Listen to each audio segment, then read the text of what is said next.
முருங்கைக்கீரை பொடிங்க இட்லி தோசைக்கு நல்லா இருக்குங்க. சாதத்தோடு சேர்த்து சாப்பிட்டாலும் நல்லாயிருக்கும். சாதத்தில் சேர்த்து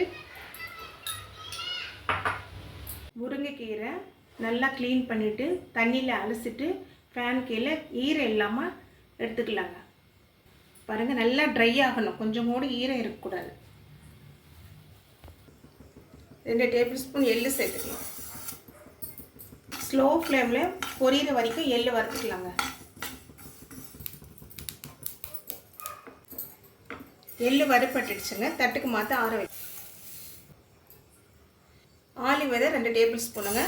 இதுவும் லோ ஃப்ளேமில் பொரியிற வரைக்கும் வறுத்து எடுத்துக்கலாம். லோ ஃப்ளேமில் வறுத்ததாங்க இந்த அரோமா வர வரைக்கும் டேஸ்ட் நல்லாயிருக்கும். பொரிஞ்சிச்சுங்க. தட்டுக்கு மாற்றி ஆற வச்சுக்கலாம்.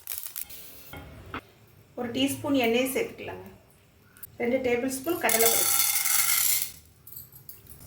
2 டேபிள் ஸ்பூன் உளுத்தம்பருப்பு. லோ ஃப்ளேமில் வறுத்துக்கலாங்க.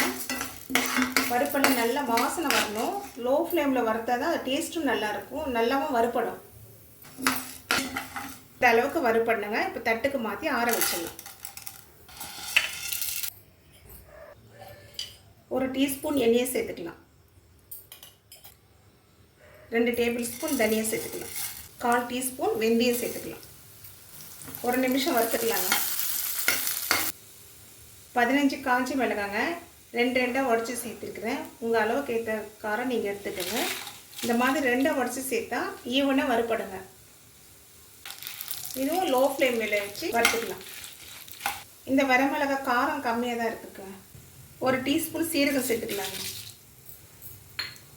மிளகாய் வறுப்பட்ட பிறகு தாங்க சீரகம் சேர்த்துக்கணும். மிளகாய் கருகாமல் இந்த மாதிரி வறுத்துக்கணுங்க. ஒரு 20 பல்லு பூண்டு சேர்த்துக்கலாம். சின்ன கோலி சைஸு புளியை சேர்த்துக்கலாம். லோ ஃப்ளேமில் ஒரு 2 நிமிஷம் வறுத்துக்கலாங்க. இப்போ இந்த பொருளெல்லாம் வறுப்பட்டுடுச்சுங்க. தட்டுக்கு மாற்றி ஆற வச்சிடலாம். 1 டீஸ்பூன் ஆயில் சேர்த்துக்கலாங்க. இந்த கப்பில் 4 கப்பு முருங்கைக்கீரை எடுத்துருக்கேங்க. நீங்கள் ஏதாச்சும் ஒரு கப்பில் அளந்து கூட எடுத்துக்கலாம். முருங்கைக்கீரை சேர்த்துக்கலாம். கடாயில் கப்பில் 2 கப்பு கருவேப்பிலைங்க. கருவேப்பிலையும் சேர்த்துக்கலாம். ஸ்லோ ஃப்ளேமில் கிறிஸ்பியாக ஆகிற வரைக்கும் வறுத்துக்கலாங்க 2 கீரையும்.